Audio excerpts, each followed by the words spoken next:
Bueno, un abrazo, Cristian, Germán Sosa, con Pato Insúa, con Fernanda Bonel, te saludamos. Estamos haciendo este tiempo extra de domingo hasta las 7 de la tarde. ¿Vos cómo andás? Buenas tardes, bueno, qué buena recepción. Siempre es bueno recordar la música nuestra, ¿no? Hace mucho que no pasan intoxicados en alguna radio. Uno creció con eso, ¿no? Así que, bueno, a mí mis hijos me preguntan qué es eso. Tienen 14 años y mi hija está con BTS y toda esa nueva onda y claro, y lo mío pasa por Intoxicado, por Los Redondos, por Los Piojos. Bueno, entonces, y bueno, es una pelea día a día, a ver quién pone la música más fuerte. Qué bárbaro, en serio, nosotros somos de ese momento. Yo me imagino en el auto cuando te levantabas a las 7 de la mañana para ir al entrenamiento de Boca, porque no se podía llegar ni un minuto tarde, con Carlos I de Liniers, era por de Carlos I de Villarreal, metía multa. Si se llegaba tarde, iba sonando esto para despertarse bien o no.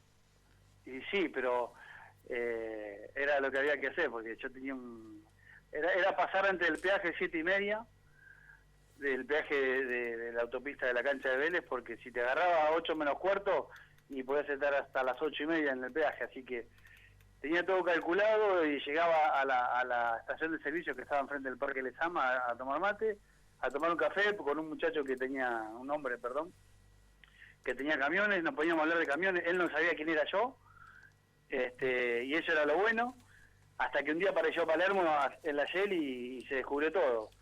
Pero era llegar temprano así y tomar mate en el vestuario con Robertito Prado, con los utileros. Bueno, toda una época muy linda que hemos vivido y nada, hoy a medida que pasa el tiempo uno le tiene más nostalgia a todo eso, ¿no? Sí, ahora se cumplen en todos estos días aniversario de esas copas, de esos episodios internacionales. El otro día no me acuerdo en qué canal estaba viendo algunas imágenes de los partidos. Qué bárbaro, ¿no? Cuando te ves ahí es una cosa de loco, ¿no? Volver a tener esa edad, esa caripela, ¿no? Sin los kilos de estos tiempos que a todos nos pasan por arriba, ¿o no? Te pasa por un aluvión, te pasa una tormenta por arriba. Es uno se ve y dice, ¿cómo puede cambiar una persona en 20 años? Bueno, no todos, ¿no? Algunos tenemos el privilegio de cambiar, otros tienen la sabiduría de mantenerse. Sí. Pero bueno, yo disfruté mucho de haber jugado, ahora disfruto mucho de mis hijos, de mi familia y sí, vi las imágenes el otro día y cada vez como que los años pasan y se le va a dar mucho más protagonismo o mucha más atención a lo que hizo Carlos, que uno lo puede decir en una frase hecha, ¿no?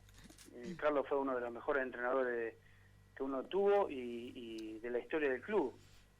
Pero vos ponete a analizar, yo miré el otro día, lo comentaba con un amigo, ponete a analizar los jugadores. Y había todas formaciones a veces diferentes, y no estaba Palermo y apareció un Barijo Barijo un día hizo un gol de pecho, que la paró de pecho y le pegó de volea de zurda, la clavó en un ángulo, y vos decías, ¿cómo este tipo puede ser suplente? Bueno, en ese momento Carlos sabía sacar el mejor provecho de todos, y aparecieron chicos como Matías Arce, Julito Marchán, el Pelado Pérez, el Chaco Jiménez con 17 años, Nico Burdizo, Bataglia, el Chavo Pinto, han salido montones de jugadores y se han acoplado bien al grupo de muchachos más grandes. Bueno, eso fue la verdad que una etapa maravillosa, no se va a volver a repetir, espero que sí, pero bueno, eran otros tiempos también, ¿no? Donde el entrenador era qué sé yo, era parte nuestra. Tenía un cuerpo técnico también extraordinario, con el profe Santela también como eje de todo su trabajo, y rendimiento, porque el equipo jugaba 95 minutos y parecía que nunca tenía faltantes de piernas, y bueno, eso cuando va bien, Germán, cuando vos estás bien, podés ir a chocar contra un tren, ¿no? Vos sabés que yo creo en las ideas superadoras, porque históricamente hubo una teoría que decía en el fútbol que cuando los dirigentes, los jugadores, los hinchas, todos están muy bien y hay un clima de tremenda afinidad, es ahí cuando aparece el campeonato. Sin embargo, yo creo que aparecen más allá de eso, cuando hay ideas superadoras, cuando hay objetivos superadores, cuando hay algo que todos persiguen y que está por encima de todos. ahí es cuando se da y ahí puede haber, yo me acuerdo, a ver, ¿cuánto se habló de Riquelme versus Palermo, de los quilombos de Tokio antes de Real Madrid? Pero se dijeron 700 millones de cosas, muchas fueron ciertas, otras no tanto, pero la realidad es que ese equipo, más allá de esas diferencias que no se pueden negar y que en cualquier grupo existen, porque ¿quién se puede asustar? Yo me he agarrado a trompada con amigos míos jugando a la pelota y no era profesional, así que imagínate. Pero digo, cuando hay una idea superadora, va mucho más allá cualquier diferencia y cualquier cosa que pase, mucho más allá, digo, incluso de la afinidad que exista o no, ¿eh? Y a mí me parece que eso pasó en Boca. Sí, sobre todo cuando hubo un recambio en la era Bianchi. Es decir, el jugador es perceptible de todo. Vos sabés cuando te aprieta el zapato y cuando te quedan dos números grandes. Entonces, cuando viene una gran limpieza, ¿sí?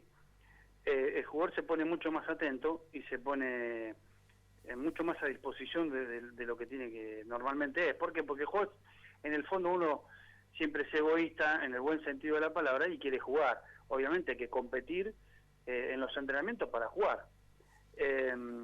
Pero cuando hubo un cambio de imagen en el club, sí, que vino Bianchi, es decir, bueno, todos arrancaron de cero. Y eso que te decía anteriormente de las frases hechas, de todos arrancamos de cero, sí, realmente todos arrancaron de cero, porque salvo Román y Martín, fíjate que después todos fueron jugando de acuerdo a su momento. Sacá la dupla central y hasta el arquero tuvo que ganarse el lugar, porque primero arrancó atajando el Pato, ¿sí? Entonces, el mensaje fue otro, el mensaje fue, bueno, ahora primero va a estar la institución. Entonces, cuando vos te sentís parte de un grupo y ese grupo tiene un solo objetivo, obviamente que para el entrenador va a ser mucho más fácil. Los mensajes también de los entrenadores son tremendamente penetrables en el grupo cuando vos tenés un claro mensaje y cuando tenés un grupo inteligente que te lo agarra ese mensaje, ¿no? Rápidamente. Y creo que ahí fue la primera piedra fue esa. Si bien los dirigentes no juegan, pero los dirigentes son los que te dan tranquilidad a la hora de soportar proyectos. Los proyectos obviamente van con los resultados. Esto es de resultados. Pero tanto nosotros como el cuerpo técnico teníamos bien claras las situaciones, ¿sí? Pero bueno, yo creo que los mensajes cuando el profe Santella decía que si lo bueno es breve es dos veces bueno, creo que ahí es donde nosotros entendimos el mensaje muy claro. Cuando te bajan un mensaje el entrenador que es claro, y el jugador es mucho más abierto y recepcionista de todas estas cosas, ¿no? Por eso se lograron las cosas que se lograron, por eso se lograron esas cosas. Cuando vos tenés un entrenador que te quiere vender un buzón, y bueno, es muy difícil eso, es muy difícil. Y aparte el jugador se da cuenta, cualquier persona, Claro. vos en la vida te das cuenta cuando hay alguien que te quiere vender Claro. un buzón, bueno, no siempre, pero suele pasar que vos te das cuenta y cuando hay alguien que te habla, y esto pasa con un técnico de fútbol, con un verdulero, con un carnicero que te está vendiendo algo o con el que te vende una rifa. También Germán, acordemos que después que se fueron sucediendo los triunfos en la victoria, los egos personales fueron de cada quien aumentando, ¿no? Entonces, cuando los dirigentes empezaron a sentirse dueños de esto, más protagonistas que los jugadores y que el entrenador, creo que ahí un poquito el cristal se rajó. Por eso es un proceso lógico, porque nada dura para siempre. Mientras sea bueno, hay que disfrutarlo, hay que aprovecharlo, hay que trabajar para sostenerlo. Pero bueno, llega un momento que se necesitan recambios, ¿no? Nada dura para un ciclo de 4 o 5 años.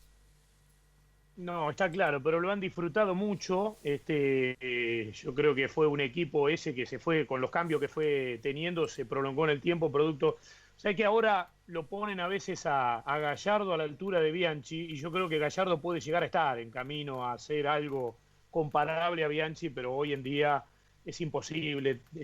Bianchi ganó eso en dos clubes distintos. Cuando fue a competir por la Intercontinental estuvo, pero recontra a la altura de la circunstancia. Y eso no pasó con River. A mí me parece que Gallardo puede estar en camino puede tener muchas cosas muy parecidas en el manejo de grupo como conductor, pero no está hoy en condiciones de ser comparado con Bianchi. Esto es una opinión personal. Digo por el debate que se ha producido, Cristian, en el fútbol argentino a veces, en ese juego que solemos proponer cuando no nos bancamos, que los dos pueden ser y no uno u otro, ¿no? Sí, ese es el puntapié inicial, vos diste en la tecla. ¿Por qué no bancarse a dos estilos diferentes? Porque nosotros somos así los argentinos, ¿no? Somos muy blancos, muy negros, entonces no permitimos ponernos ante los demás. Si yo digo que me inclino por uno, ¿por qué voy a halagar al otro? ¿O por qué voy a dejar de reconocer al otro? Es decir, no dejamos de reconocer la tarea que hizo o que hace Gallardo en este momento.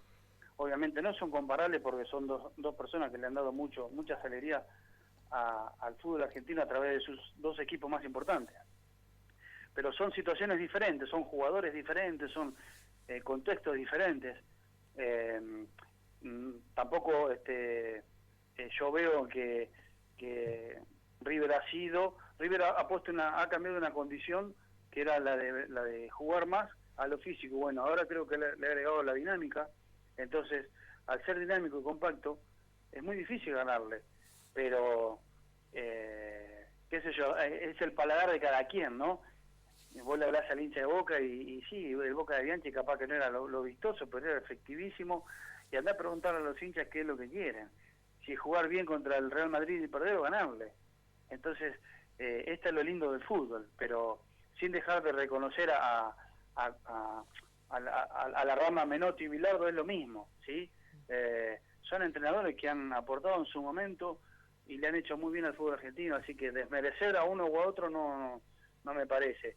Sí me parece que tenemos que ser un poquito más abiertos y abrir la cabeza y decir, bueno, sí, la verdad Gallardo es un excelente entrenador, bueno, habrá que verlo después con el correr de los años cómo se mantiene en otra institución con otros contextos, y esa a ver, pero lo que ganó no se lo va a quitar nadie, a ver, esa es una realidad, ¿no? Sí, claramente, eso desde ya, no se puede negar. Cristian, el otro día estaba leyendo que dijiste algo con relación a al video, lo que pasó con Cassini y demás, que no, por supuesto que no te había gustado mucho la situación. Vos sabés que yo pensaba, ustedes a veces salen de la práctica, se sacan fotos con gente y capaz que se están sacando con un delincuente de la primera hora y después te publican la foto y decís Traverso es amigo del delincuente X, ¿viste? Y yo evaluaba la posibilidad de que Cassini haya hecho individualmente el video, como le pasó al Faro con el tema del aborto tiempo antes, y que después se lo mezclaron con otros personajes que habían grabado el video. Digo, ¿no cabe esa posibilidad por ahí? Que el tipo haya grabado el Yo creo video que, de buena fe y que lo engramparon. mira, ese video yo lo vi antes que saliera todo este lío el gran problema acá fue la liberación de los presos. Ahí empezó el video. Y ese video había sido grabado 2 semanas antes. Yo lo había visto, ¿sí? Donde claramente él y Basualdo piden por la salud de los presos. Yo también, en eso estoy de acuerdo. Y lo dije en una radio. Si yo no hubiese hecho el video, esa es la diferencia, yo no hubiese hecho el video. Ahora, que vos tengas a ver cómo llamarle, porque viste que hoy en tiempo de esto que no hay fútbol te buscan el pelo al huevo. A sacar la obligación, uno no tiene obligación, ¿verdad? A ver, yo viví situaciones de secuestro y me han robado mi casa, por eso yo digo que no un preso identificado, yo digo que los presos, ¿sí?, tienen que cumplir su condena. No es justo que salgan, ni aún faltándole 2 meses, tienen que cumplir la condena, porque por algo tuvieron esa condena. Ahora, lo otro es otro tema de salud. Sí, ahí estamos de acuerdo, que están hacinados, que están mal atendidos, que es difícil. Sí, eso sí estamos de acuerdo, porque ante todo somos seres humanos. Ahora, también a mí me hubiese gustado que alguna organización de estas de derechos humanos, así como saltan por estas cosas, me hubiesen llamado, porque yo tuve 17 días secuestrado a mi viejo. ¿Sí? Entonces a mí no me la van a contar desde afuera. Con respecto al video en sí, fíjate que ellos piden por la salud y no por la liberación, que eso es otra cosa. Entonces, yo lo hablé esto el otro día con Pepe, porque Pepe me salió a pegar a mí en Olé, o decir una nota, y lo llamé y lo hablamos y lo entendimos los dos, ¿sí? Por eso te digo que cuidarse mucho de los títulos, porque los títulos en este tiempo de pandemia, donde no hay fútbol, hay mucho carancho dando vueltas. Pero yo no hubiese hecho el video, te vuelvo a repetir, pero Eso creo que fue fundamentado en el tema de salud. Después surgió lo otro, que fue la liberación de los presos. Yo creo que ninguno de nosotros involucrados en el fútbol va a pedir la libertad de los presos. En eso creo que estamos de acuerdo. Sí, sí, claramente. ¿Todavía te da escalofrío cuando recordás eso que te pasó con tu viejo? ¿O ya quedó atrás en el tiempo y no es como que ya no es No, una no te queda herida? atrás. No te queda atrás, Germán. ¿Sabes cuando te salta todo esto? Uno tiene la cabeza puesta en el criar a sus hijos, ¿no? Y a cuidar de su familia. Pero ¿sabes dónde te salta la ficha? Donde los legisladores o los jueces en estos casos, ¿sí?, dan rienda suelta a este tipo de cosas. ¿Sabes por qué? Porque ellos no la vivieron. Porque claro, es muy fácil andar custodiado, andar con auto blindado, tener custodia permanentemente, nunca te va a pasar. Pero háblenle a las familias que le han pasado estas situaciones, secuestros, homicidios, violaciones. ¿Sabes lo que es para una familia que te suelten al violador de tu hija, de tu hijo, de tu nieto? Es una cosa escalofriante. Entonces, alguna vez esta gente, los cráneos estos, como yo los llamo, que manejan la justicia, una justicia totalmente corrupta y corrompida y todo sospechado, porque es una vergüenza que tengamos una justicia sospechada de corrupción, ¿sí? ¿Alguna vez se pondrán del lado de la gente? No, no, porque para ellos el sistema es otro. Entonces nosotros estamos fuera del sistema. A los que fuimos víctimas de todo esto, a las familias, y sí, te agarra escalofrío cuando empiezan a soltar gente. Flaco, hiciste nadie está exento de mandarse una macana o mandarse un problema o tener un problema, y nadie está exento. Pero si hay una justicia y si hay leyes hay que cumplirlas. Si no, liberamos a los que nosotros queremos por conveniencia política, por amistad o por algún interés, y después a las víctimas, bueno, nada. Buenas noches, muchas gracias. Sí, es verdad. Pato. Sí, yo le quería preguntar a Cristian, volviendo un poco a lo que tiene que ver con el fútbol, antes de despedirlo. Cristian, vos después de lo que fue la etapa de títulos locales, internacionales en Boca, te vas a México. Y al regreso de México, volvés otra vez a ponerte la camiseta de Boca y te retiraste ahí. Son pero muy poquitos los jugadores que pueden retirarse en un club como Boca o en un club como River, porque uno imagina que, a ver, cualquier jugador que juegue en Boca le queda ir en el carretel para por ahí jugar en otro club un pasito más abajo. En ese momento, cuando vos decidiste dejar el fútbol, ¿estabas convencido de que era el momento de dejarlo? ¿No habías perdido las ganas? ¿Con qué tuvo que ver tu retiro? No, mi retiro tuvo que ver con que tenía 33 años y yo siempre jugué al límite con el tema de las lesiones. De hecho, mi mejor época yo tenía una pubalgia hasta arriba de la oreja, hasta atrás de la oreja, y nunca me quise operar porque sabía que si yo no tengo la aptitud física de Diego Caña, por ejemplo. Yo soy un muchacho que donde paraba la pretemporada me costaba arrancar. Entonces, si yo decidía pararme y operarme, en el 2000 era mi oportunidad de jugar y de demostrar de por qué había ido al club. Entonces decidí no operarme. Con eso el tiempo te lo va cobrando.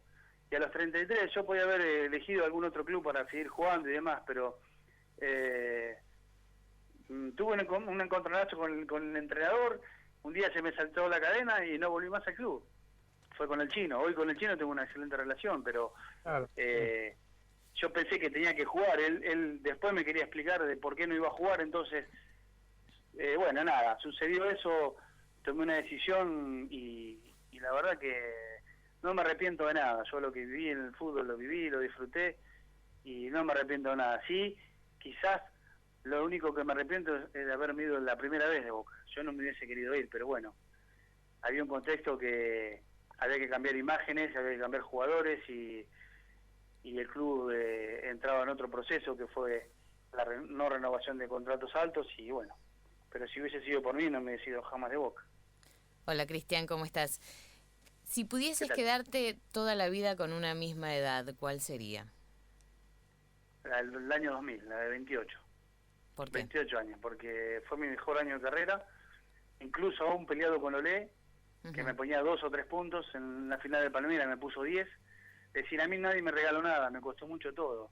Yo no fui un tipo carismático, al contrario, pero yo me sentía útil dentro del vestuario, con mis compañeros, con los utileros, pero ese fue mi mejor momento. Después cuando volví, ya el club no era el mismo, ya el grupo no era el mismo, entonces un año me sirvió, ni siquiera terminé ese año.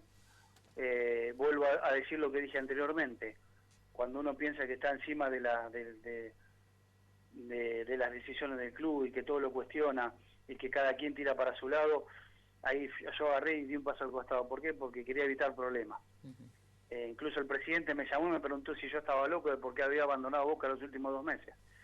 Y yo dije, prefiero irme antes de tener algún problema y que esto le diera de comer a la prensa. Así fui yo siempre, de esa manera. Pero sí, a los 28 años creo que fue mi punto de madurez y obviamente yo muy agradecido de Bianchi y de todo el grupo, porque Carlos me dijo que iba a jugar de 5, yo me quería ir, quería jugar, yo no quería estar más en el banco, entrar una vez, 2 veces. Bueno, le agradezco mucho a él le agradecí, en uno de los videos de la final está, y le agradecí mucho porque él me dio la posibilidad de cambiar los silbidos por aplausos, y eso para mí fue muy reconfortable, ¿no? Germán. Qué linda época, ese año 2000 fue extraordinario. Bueno, nosotros nos tocó en la cobertura de entrenamientos ir con Boca a todos lados, y ese viaje a Ecuador con el Nacional, que en ese charter que no termina, paraba en todos lados, la luz mala le hacía seña y paraba el charter, pero un día llegamos era el lechero. Pero ¿sabes qué, Germán? Yo ese año 2000, a mí me preguntan qué fue lo mejor, cuál fue el partido más importante. Yo dije que para mí fue la final con el Palmeiras, porque la final daba un cierre a una Copa Libertadores que, bueno, vos viajaste con nosotros, vos viviste cosas cómo era ir a jugar Copa Libertadores, cómo era jugar a Brasil. Lo de Real Madrid era un solo partido y era levantarse bien y pegar 2 piñas de repente rápido y cuidarse. Pero el otro era todo un proceso, por eso digo que para mí fue más importante la Copa Libertadores, porque yo la disfruté muchísimo. Y Boca necesitaba una Copa Libertadores después del año 78. Así que imagínate lo que fue después de ser bicampeón. Hoy a la distancia esas cosas parecen ser mucho más grandes y antes parecían ser más comunes, ¿sí? Entonces Boca tiene que volver a retomar esa senda y para eso, bueno, ojalá que esta nueva dirigencia con Román a la cabeza en cuanto al fútbol se le dé y es lo que queremos todos los hinchas. Sí, de verdad. Bueno, ustedes como futbolistas recuerdan lo suyo, nosotros también lo nuestro, esa final. Yo le choreé, lo voy a confesar, total debe haber prescripto a esta altura, una pechera a un periodista brasileño, y con esa pechera entré al campo de juego y di la vuelta olímpica con los jugadores poniéndolo todo al aire. La verdad que fue un recuerdo muy, muy particular de aquel partido, y yo me acuerdo que a vos te tocó ese Alex, el 10, el chiquito de Palmeiras, era bravísimo, y creo que el 10 tuvo que ver con eso, me parece, el 10 de Olé, porque era bravo ese y por suerte no jugó el partido casi. Había grandes equipos, esa Copa se jugó con grandes equipos, contra grandes rivales, y Boca estaba muerto, porque habíamos empatado 2-2 el de ida, y nos tocaron la fibra íntima con aquellas declaraciones de que ya estaban preparados para festejar. Bueno, esa fue los mensajes de Carlos, ¿no? Es decir, no nos rindamos y no nos saboteemos y íbamos a ganar, teníamos esa mentalidad de ir a ganar. Nada, qué sé yo, yo esa final me acuerdo, que te va a parecer una boludez, el frío que hacía en el piso, porque yo me había perdido los botines, no sé quién se los di, y estaba en patas, y nos quedamos como no sé cuántos minutos ahí con la gente que había ido de Boca, habían ido como 2000, y hacía un frío. Nada, son esas cosas que te van quedando, y por eso digo que yo disfruté mucho la Copa Libertadores, porque arrancamos con una derrota y yo una expulsión. De atrás mío llegó el Chino Pereira a los 2 minutos del vestuario. Terminamos jugando con 9 contra Blooming en Bolivia, la primera fecha. Y después la historia se dio vuelta y gracias a Dios pudimos ganar la tan ansiada Copa Libertadores. Yo creo que ese fue el momento cúlmine de mi carrera. Haber ganado una Copa Libertadores fue lo mejor que me pasó, y con Boca, pero toda la vida. Ojalá que este sentido de pertenencia muchos chicos lo empiecen a volver a sentir, y que los procesos en el fútbol sean un poquito más largos. ¿Para qué? Para que todos los hinchas del fútbol disfrutemos de mucho más Riquelme, de mucho más Ortega, Aymar, todos ese tipo de jugadores que que son identificables 5, 10 años, 5, 6, 7 años con un equipo. Pero bueno, va a ser difícil, ¿no? A este paso va a ser muy difícil. Aparece un chico, viene alguien de Europa con billete y te lo lleva. Es bravo, es bravo. Y después de esto, imagínate lo que va a ser. Después de este parate, si se prolonga, va a ser bravísimo. Los que queden en pie van a poder jugar. Va a estar bravo esto. Pero bueno, habrá que ponerle el pecho. Cristian, sabes que siempre es un placer charlar contigo, así que un gran abrazo y hasta cualquier momento, ¿eh? Bueno, igualmente un abrazo para todos, cuídense mucho, no nos relajemos porque hoy vi mucha gente en los parques, la gente tiene que entender que esto es muy difícil. Tenemos un país al lado que es Brasil y está muy complicado y nosotros no somos intocables. Entonces sería bueno que la gente también entienda y no se desespere, un poquito más de paciencia. Sabemos que es muy difícil porque nosotros estamos poniendo el lomo, ¿sí? el que labura, estamos siguiendo órdenes del gobierno, pero hay que aguantarse un poquito más porque con vida podemos resolver problemas financieros, con lo otro es imposible, no se puede volver. Así que nada, un abrazo para todos, cuídense mucho y bueno, como siempre digo, hasta cualquier momento en lo que necesiten estamos a disposición. Un abrazo grande, maestro. Gracias, Cristian. Chao. Abrazo, gracias, saludos, chau, chau. Cristian Traverso, ¿sí? Multicampeón con Boca. Qué comodín era este flaco para Bianchi, ¿eh? Le jugaba de mediocampista por derecha, le jugaba de mediocampista central, le jugó